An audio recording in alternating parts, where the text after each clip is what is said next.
For our second query, instead of using the simple query wizard, we are going to use the design grid.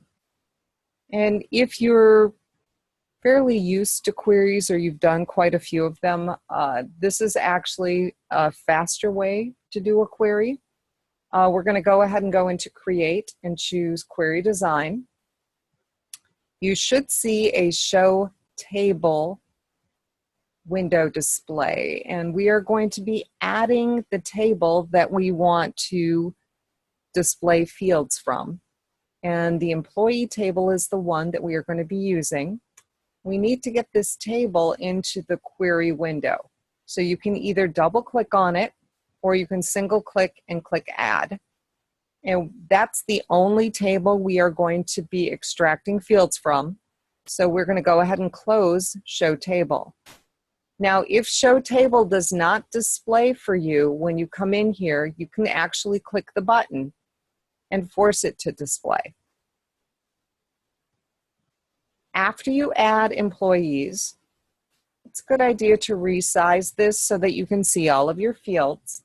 And there are 3 different ways that you can get fields into this little grid area at the bottom. The fields that are in the grid area at the bottom are the ones that will display when you run the query.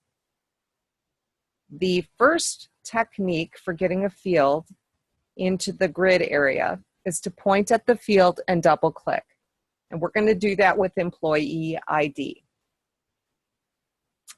The second technique is to left drag the field.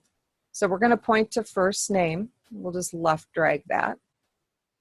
And the third technique is actually to click in the field row, click the arrow, and then just select the field that you want. So at this point, we have employee ID, first name, and last name. We need to add 2 additional fields, annual salary and hire date.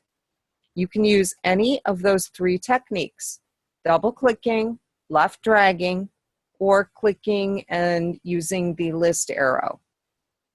And we need to add annual salary and hire date.